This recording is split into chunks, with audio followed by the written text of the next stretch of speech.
디모데전서 1장 12절에서 16절까지 말씀입니다.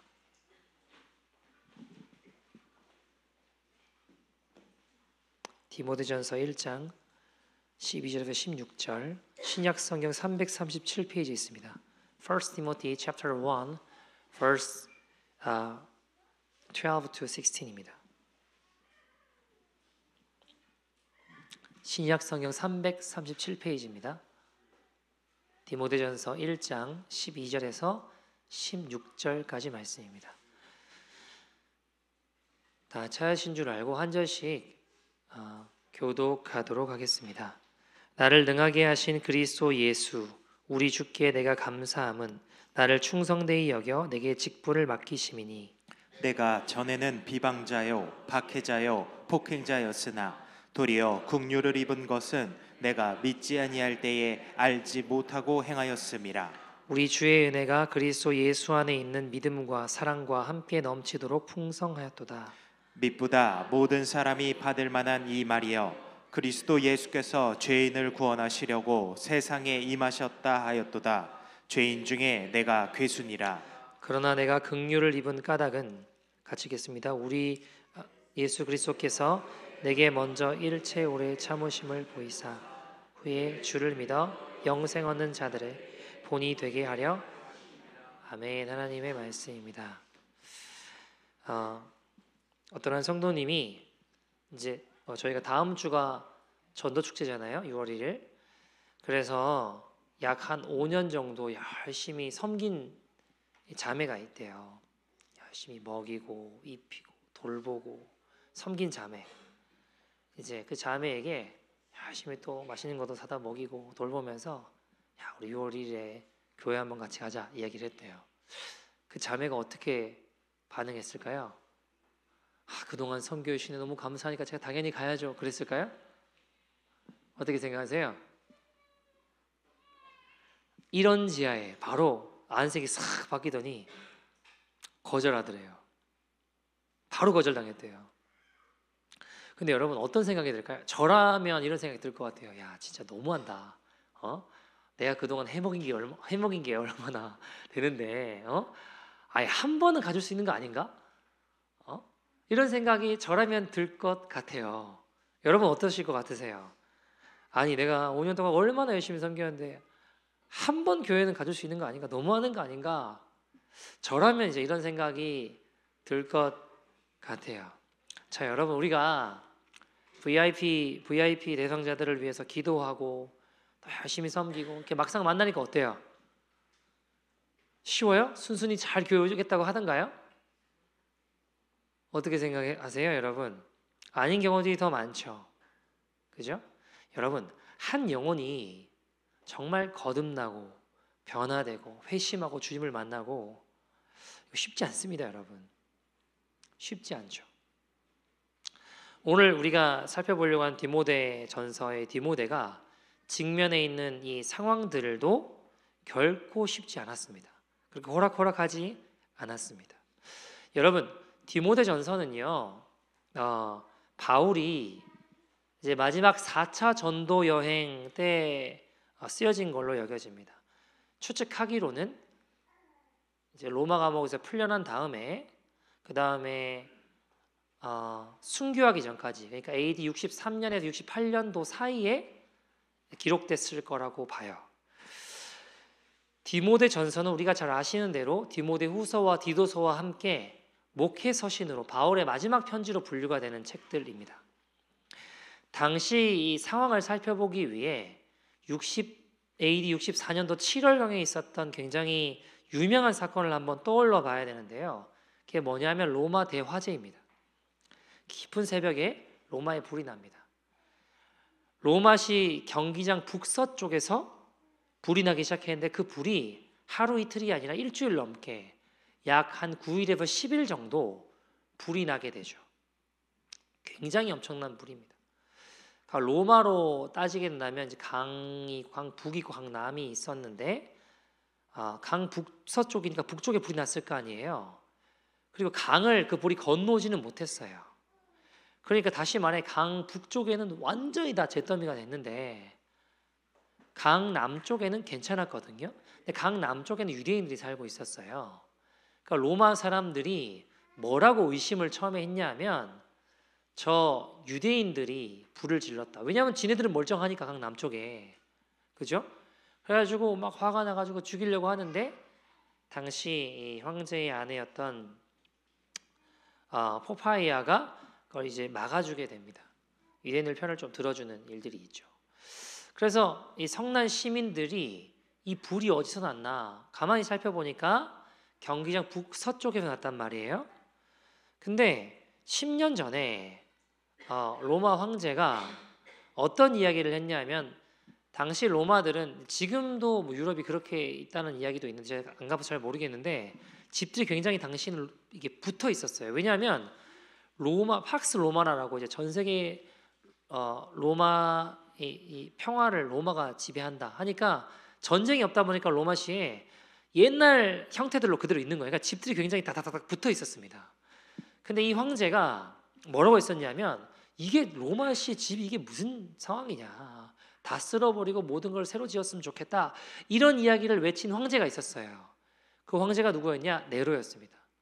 로마 시민들 입장에서 그 말이 이제 기억이 나고 그 말이 떠올려지니까 이거 다 쓸어버리고 새로 집 짓자고 했는데 저놈이 문제구나 해가지고 그 칼날을 로마 황제를 향해 들이대게 되죠. 그래서 막 황제 죽이겠다고 막 쫓아가는데 얼마나 네로 입장에서 이게 급박한 상황이겠습니까?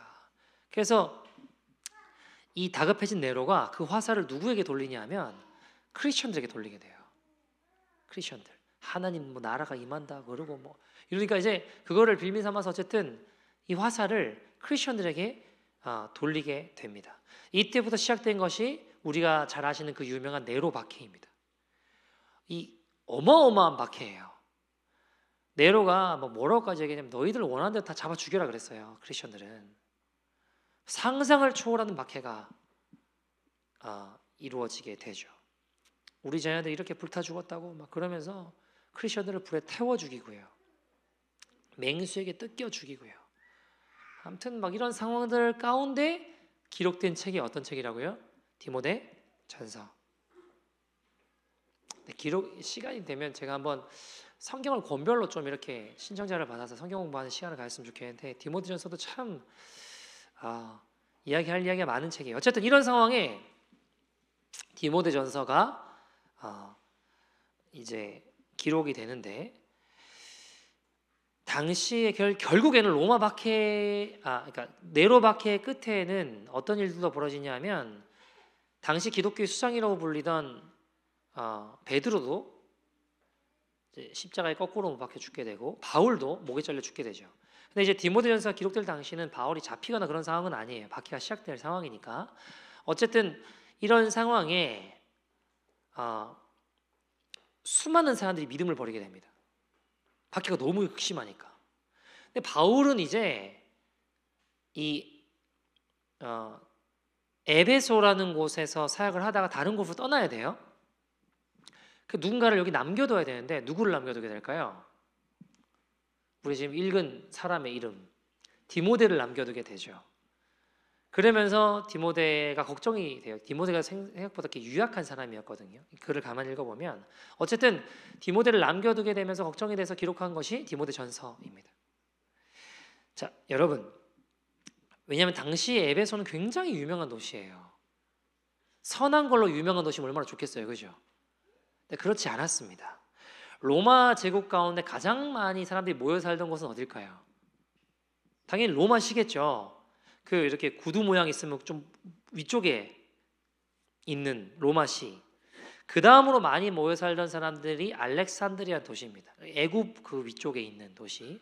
그다음 세 번째로 많이 사람들이 모여 살던 도시가 어딜까요? 에베소예요. 에베소. 당시 한 25만 명 정도 모여 살았던 것으로 추측됩니다. 이게 터키 땅인데요. 근데 이 에베소는 당시 항구 도시였어요. 지금은 2000년이 지나면서 흙과 모래의 퇴적작용으로 지금은 내륙이거든요. 이 지역이. 당시에는 이렇게 항구 지역이었단 말이에요. 그러면 배들이 들락날락했겠죠. 뱃사람들이 들락날락했겠죠. 그런 문화들이 하나일까요? 복합적이고 여러 문화들이 이루어졌을까요? 여러 문화들이 복합적으로 이루어졌습니다. 에베소에는요 아데미 신전이라는 데가 있는데요. 지금도 세계 7대 불가사의 중에 하나예요. 120년 동안 지었거든요. 여러분 아데미 신전 보시면 그 지난번에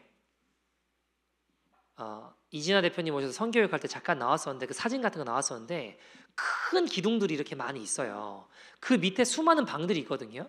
거기서 어떤 일이 벌어지냐면 아데미 사제들, 좋게 말하면 사제고 나쁘게 말하면 프로스티튜트, 그러니까 신전 창녀들입니다. 거기서 성관계를 하는 게 아데미를 예배하는 것이라고 여겨졌던 때입니다. 그러니까 문란하겠죠. 뱃사람들을 통해 갖가지 문화들이 들어와 있죠. 여러분 온갖 문화들이 어우러져 있어요. 음란한 도시입니다. 거친 뱃사람들이 다니는 곳입니다. 남북하고 쉽게 사람들이 흥분하는 사람들, 이런 사람들 사이에 누구를 남겨둬야 돼요? 디모데를 지금 남겨두고 와야 되는 거예요. 여러분 이런 것을 목회하는 게 쉬울까요? 어렵죠.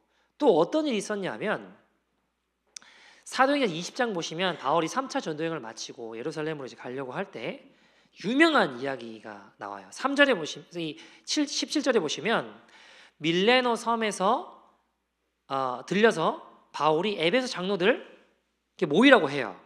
17절 보시면 뭐라고 이야기해요? 바울이 밀레도에서 사람을 에베소로 보내요. 교회 장로들을 오라고 하거든요. 그리고 이제 이루어진 유명한 말씀, 우리가 굉장히 잘 아시는 말씀 22절부터 24절까지 말씀 같이 읽어볼까요? 시작. 보라, 이제 나는 성령에 매여 예루살렘으로 가는데 거기서 무슨 일을 당할는지 알지 못하노라. 오직 성령이 각 성에서 내게 증언하여 결박과 환난이 나를 기다린다 하시나 내가 달려갈 길과 주 예수께 받은 사명 곧 하나님의 은혜의 복음을 증언하는 일을 마치려 하면은 나의 생명조차 조금도 귀한 것으로 여기지 아니하노라. 아멘. 주의 복음을 위해 나의 생명조차 조금도 귀한 것으로 여기지 않을 거야. 앞으로 예루살렘 가는데 거기에 결박과 환난이 이제 기다린다는 건 나도 알아. 근데 나는 갈 거야. 뭐 이런 상황인 거예요. 근데 이제 오늘 드리고 싶은 이제 이 다음 이야기가 중요한데 28절에서 30절 말씀 보시면 한번 같이 읽어보죠. 시작. 여러분은 자기를 위하여 또는 온 양떼를 위하여 삼가라. 성령이 그들 가운데 여러분을 감독자로 삼고 하나님이 자기 피로 사신 교회를 보살피게 하셨느니라. 내가 떠난 후에 사나운 이리가 여러분에게 들어와서 그 양떼를 아끼지 아니하며 또한 여러분 중에서도 제자들을 끌어 자기를 따르게 하려고 어그러진 말을 하는 사람들이 일어날 줄을 내가 아노라. 자, 바울이 뭐 환상을 받는 건지 잘 모르겠어요. 어쨌든 예언을 하는데 지금 무슨 이야기를 하냐면 여러분들 가운데 내가 떠난 다음에 사나운 이리가, 쉽게 말해 거짓 교사들, 뭐 이단들, 이 사람들이 와서 양떼들을, 성도들을 흔들 거라는 거예요.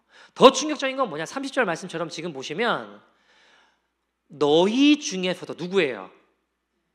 지금 장로들을, 지금 교회 지도자들, 동역자들, 사역자들, 너희 중에서도, 목회자들, 너희 중에서도 그런 사람들에게 속이고 사람들을 속이고 미혹하여 어그러진 말로 예수님이 아니라 자기를 따르게 하는 사람들이 일어날 거라는 거예요.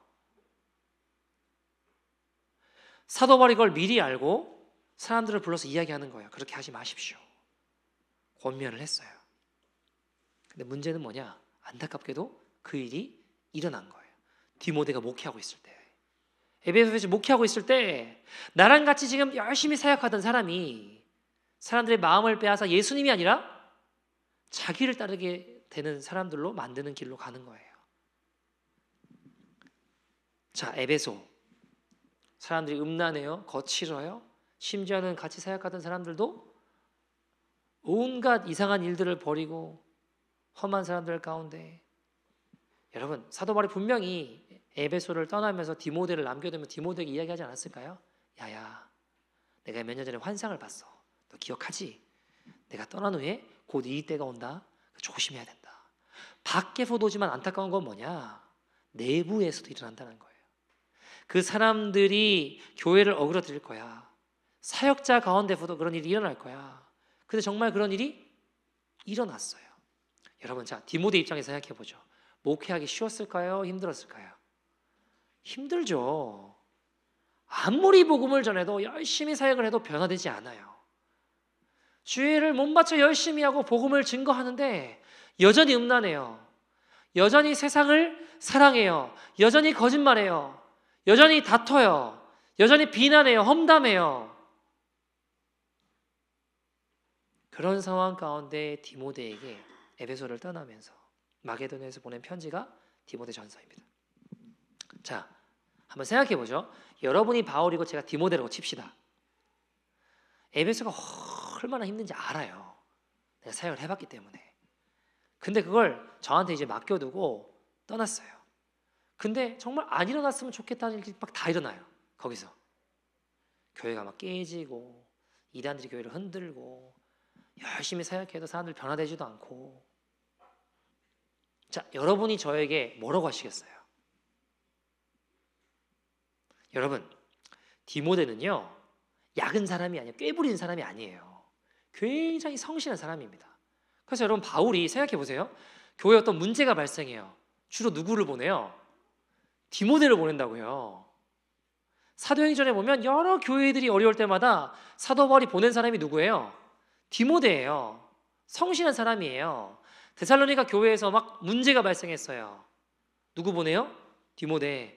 빌립보 교회가 어려웠어요. 그때 그 문제를 해결하기 위해 보냈던 사람도 디모데. 고린도 교회 같이 진짜 어마어마한 문제가 해결하도록 보냈던 사람 누구예요? 디모데. 여러분, 에베소에도 얼마나 열심히 목회했겠냐고요. 그래서 쉽지 않아요. 열심히 수고했어요. 자, 여러분 어떻게 이야기하시겠어요? 여러분, 바울, 제가 디모데예요. 저한테 뭐라고 이야기하시겠어요? 야, 그만하면 됐다. 그 정도 수고했으면 됐다. 정리하고 가자. 여러분, 모든 수고를 바울이 알아요. 디모데가 어떻게 사야겠는지. 아무리 내 시간과 열정을 다 투자하고 노력하고 섬기고 안 변해요. 몇 년 동안 눈물로 기도했는데 차라리 내가 이 열정을 다른 사람에게 쏟았으면 그 사람들 변화되겠다. 이런 후회가 막 밀려올 때 사도 바울이 디모데에게 무슨 말을 했을까요? 그게 오늘 본문 13절입니다. 본문 13절. 바울이 이렇게 이야기해요. 같이 읽어볼까요? 시작. 내가 전에는 비방자요 박해자요 폭행자였으나 도리어 국류를 입은 것은 내가 믿지 아니할 때에 알지 못하고 행하였음이라. 자, 바울이 이렇게 이야기해요. 내가 전에는 뭐라고요? 내가 전에는 디모데야, 너 열심히 사역하고 모든 걸 쏟아부어서 영혼 구원을 위해 나아가는데 안 되지. 이제는 포기하고 싶지.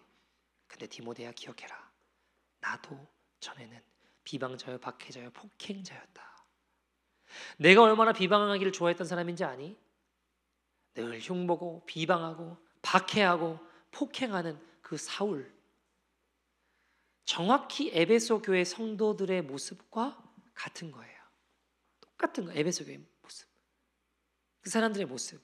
에베소의 사람들의 모습. 비방자, 박해자, 폭행자. 바울은 지금 에베소 사람들의 모습과 자신의 모습을 동일시하고 있는 겁니다. 자신의 수치스러운 과거를 이야기하면서 디모데에게 이야기하는 거예요. 디모데야, 이 사울이었던 내가 어떻게 되었니? 14절. 우리 주의 은혜가 그리스도 예수 안에 있는 믿음과 사랑과 함께 넘치도록 풍성하였다. 15절. 미쁘다 모든 사람이 받을 만한, 누구 몇 사람만요? 모든 사람이 받을 만한 이 말이요, 그리스도 예수께서 죄인을 구원하시려 세상에 임하셨도다 하였도다. 죄인 중에 내가 괴순이라. 박해자, 비방자, 쓰레기 같은 더러운 바울에게 어찌 이렇게 변화될 수 있었을까요? 그것은 오직 하나, 하나님의 긍휼이 임했다는 겁니다.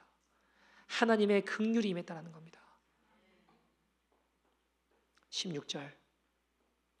그러나 내가 긍휼을 입은 까닭은 예수 그리스도께서 내게 먼저 일체의 오래 참으심을 보이사 후에 주를 믿어 영생 얻는 자들에게 본이 되게 하려 하심이라.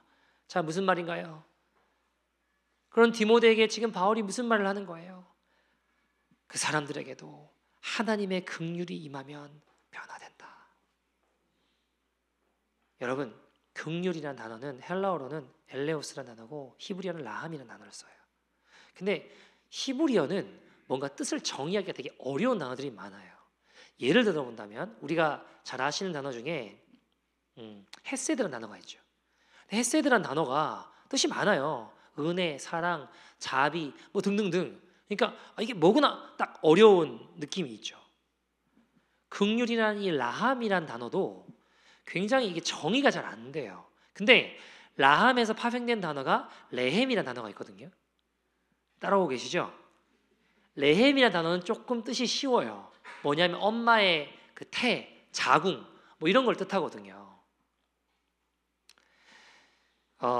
어머니들 한번 생각해 보세요. 아이를 가질 때 아이를 선택해서 낳았나요?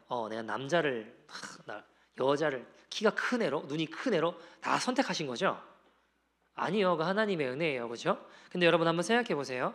어머니가 자녀를 품는 것처럼 하나님이 우리를 긍휼히 여기신다는 거예요. 자, 여러분, 보통 10달 동안 애를 태에 품어서 애가 태어나죠. 제가 제 아내가 임신해 있는 동안 아내를 보면 좀 놀랐을 때가 있는데, 제 아내가 아이를 임신했을 때 응급실 2번 갔거든요. 한 번은 정말 자궁 수축이 컨트랙션이 일어나서 갔고, 한 번은 위경련이 일어났어요. 진짜 응급실 가서 밤새 소리를 지르더라고요. 밤새 소리를 막 계속 살려달라고 막 계속 소리를 지르더라고요. 제정신이 아니에요. 근데 정신이 없는 그 와중에서도 절대로 안 하려고 하는 게 뭔지 아세요? 지금 막 밤새 막 소리 지르고 막 살려달라 그러고 막 무슨 말하는지도 몰라요. 그럼 막 소리 지르다가 막 죄송하다고 자기가 소리 안 지르고 싶은데 자꾸 지른다고 계속 지르면서 밤을 꼴딱 소리를 지르면서도 절대로 안 하려고 하는 건 뭔지 아세요? CT 안 찍으려고 하더라고요. CT 좀 찍고 검사하자 하면 아니라고. 안 된다고. 왜요? 방사선이 아이한테 안 좋은 영향을 미칠까 봐. 자기는 죽는다고 정신없이 밤새 막 소리를 지르는데 몰핀 맞고 진통제 막 맞으면서도 절대 CT 안 찍겠다는 거예요. 혹시 아이에게 안 좋은 영향을 미칠까 봐. 혹시 나중에서라도 평생 후회할 것 같다고. 계속 막 진통제만 맞더라고요. 제가 그래서 사모님 저는 아이보다 사모님 더 중요하다고. 그러니까 CT 찍고 검사를 하자. 나는 나한테 지금 중요한 건 아이가 아니라 사모님이라고. 아무리 설득을 해도 안 통해요. 안 들어요. 막 생으로 견지더라고요. 여러분, 그게 긍휼이에요. 그게 긍휼이에요. 여러분, 죄에 대한 하나님의 감정은 진노입니다. 그러나 죄를 범한 사람에 대한 하나님의 감정은 긍휼입니다. 쟤 또 왜 저 짓나? 쟤 또 왜 저 길로 가나? 왜 또 저런 말을 하나? 안타까워하세요. 긍휼히 여기세요. 여러분, 우리가 죄를 짓고 우리의 연약함을 볼 때마다 너는 왜 그 모양이냐 하시는 게 아니라 저거 내 아픔과 죄로 가져오시는 분, 그분이 우리 주님이세요. 그게 주님의 긍휼입니다. 여러분, 우리도 영혼들을 바라볼 때 이 긍휼의 마음이 있었으면 좋겠습니다. 여러분, 혹시 이 가운데 포기한 분 계세요? 주님 주셨던 긍휼 다 잃어버리고 마음 굳어진 채 해도 안 된다고, 해볼 만큼 해봤다고 마음 굳어진 분 계십니까? 포기하지 않으시는 주님의 마음이 부어지기를 소원합니다. 여러분, 사람은요 설교로 변화되지 않습니다. 사람은 성경 공부 많이 한다고 변화되지 않습니다. 오직 예수 그리스도의 은혜와 긍휼로 변화됩니다. 누구든지 그리스도의 긍휼과 은혜가 임하면 변화됩니다. 여러분, 16절 다시 한번 보세요. 자기 같은 버러지 같은 쓰레기 같은 인생에도 주님께서 긍휼을 주신 까닭은 이유가 있다는 겁니다. 예수 그리스도께서 내게 먼저 일체 오래 참으심을 보이사 후에 어떻게 해요? 주를 믿어 영생 얻는 자들의 본이 되게 하시려고. 바울이 지금 이야기하는 거예요. 디모데야, 내가 변화됐으면 변화되지 못할 사람 없다. 그러니까 포기하지 마라. 여러분, 쉬울까요? 자기같이 다메섹으로 향하던 사람들, 예수 믿는 사람들을 박해하고 잡아 죽이던 사람, 비방자, 폭행자, 여러분, 이런 사람에게 어떻게 하나님의 긍휼이 임합니까? 바울이 아는 건 뭐예요? 내가 아무리 박해자, 쓰레기 같은 사람이라고 해도 주님의 은혜와 긍휼이 임하면 변화된다. 여러분, 누가 이 은혜를 구하시겠습니까? 누가 이 은혜를 갈망하시겠습니까? 고린도후서 5장 17절 뭐라고 하죠? 그러므로 그런즉 누구든지 그리스도 예수 안에 있으면 새로운 피조물이라. 이전 것은 지나갔으니 보라 새 것이 되었도다. 아멘. 이런 소원이 있으신 분, 내가 여전히 비방하고 내가 여전히 음란하고 내가 여전히 죄 가운데 있고 쓰레기 같은 인생입니다. 그런데 주님, 나 변화되고 싶습니다. 나 새로워지고 싶습니다. 누구든지 과거에 어떤 삶을 살았든지 간에 우리 주 예수 그리스도의 은혜가 그 사람에게 임하기만 한다면, 그 긍휼하심이 그에게 쏟아지기만 한다면 누구도 막을 수 없습니다. 사랑하는 여러분, 우리의 삶에 어려운 상황들 많이 있죠. 제가 다 알 수 없지만 직면에 있는 어려움들 많이 계시죠. 그러나 포기하지 마십시오. 주님 살아계시고 역사하십니다. 이번에 이디오피아 선교 때 그 Make Your Mark라는 단체에 가서 사역을 하는데 한 선생님이 굉장히 눈에 띄었어요. 아, 저 선생님이 참 적극적이고 잘 섬기고 참 귀하다. 칼키단이라는 여자 선생님이었는데 정말 자신의 인생을 갈아 넣어서 아이들을 섬기더라고요. 보니까 참 귀한 분이다. 근데 알고 보니까 이 친구가 원래 길에서 방황하던 미혼모였어요. 길에서 방황하던 친구였어요. 14살에 길바닥에서 아이를 낳았어요. 여러분 생각해 보세요. 길바닥에 자기 몸도 하나 간수하지 못하는 상황에 길바닥에 아이를 낳았다고 해요. 아이를 어떻게 키우겠어요? 그 아이를 이제 고아원 같은 데 이제 보내게 되죠. 방황하던 그의 인생 가운데 이제 MIM을 만나요. 이 단체를 만나게 돼요. 단체를 통해서 하나님의 사랑을 받고 또 말씀도 듣고 복음도 받고 양육을 받는데, 문제는 뭐냐? 이 친구가 변화되지가 않는 거예요. 거듭나지가 않는 거예요. 여러분, 하루 이틀이 아니라 1년, 2년, 5년, 10년이 아니라 11년을 이 자매를 섬겼는데 여전히 변화되지 않는 자매. 자, 여러분이 만약에 11년 동안 누군가를 물신양면으로 돕고 섬기고 복음 전하고 사랑해주고 했는데 안 바뀌어요. 어떻게 하시겠어요? Make Your Mark 팀도 갈등이 되는 거예요.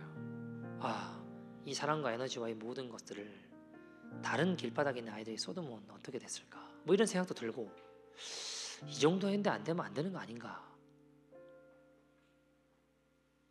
그런 생각 들지 않을까요?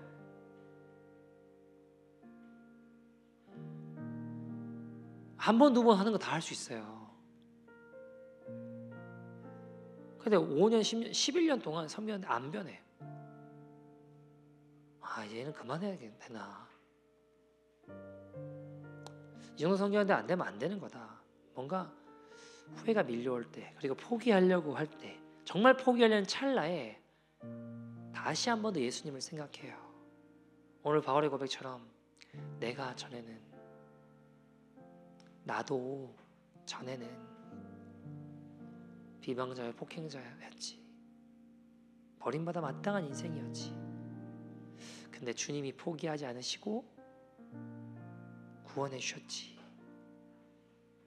예수님 생각하면서 다시 한번 힘을 내서 사랑으로 그 친구를 섬기게 됩니다. 그리고 결국 이 자매는 회심하고 변화되게 돼요. 저희가 만났을 때는 너무 이 자매가, 이 선생님이 너무 잘 섬겨서 이 선생님은 누군가 했는데, 알고 보니까 여러분, 이 선생님은요 길에 나가서 애들을 데려와요. 본인이 길바닥에 생활했기 때문에 보면 알아요. 그래서 그 아이들을 데려와서 리해빌리테이션 처음에 6개월 동안 머무는 데가 있거든요. 거기서 이제 아이들을 변화시키. 처음에는 막 버릇도 없고 습관도 안 좋고 싸우고 때리고 훔치고 이런 애들이 그 6개월 시간을 보내다 보면 아이들이 변화가 돼요. 아멘 아이들 변화가 돼요. 바뀌어요. 근데 본인이 해도 안 되는 인생인데 하나님의 긍휼로 변화돼서 새로운 인생을 살고 있잖아요.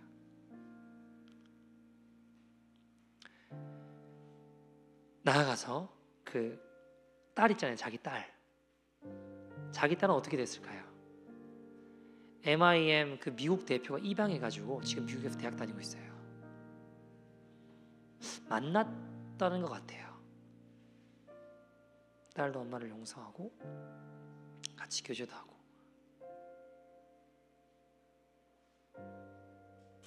자, 여러분, 만약에 한번 생각해 봅시다. 11년 동안 섬겼어요. 열심히 했는데 이렇게 안 되나 포기했어요. 그럼 우리가 만난 칼키단 선생님은 없습니다. 하나님의 긍휼이 포기하지 않은 스태프들을 통해 그녀에게 흘러가 결국 사울이 바울 됐던 것처럼 귀하게 변화된 칼키단을 만날 수 있었습니다. 사랑하는 여러분, 포기하지 마십시오. 주님의 십자가의 긍휼이 오늘 우리의 삶에 또 나아가 우리가 만나는 영혼들에게 부어질 줄 믿습니다. 우리 함께 찬양하고 기도했으면 좋겠는데요. 여호와께 돌아가자. 함께 찬양하고 기도하도록 하겠습니다. 내 백성이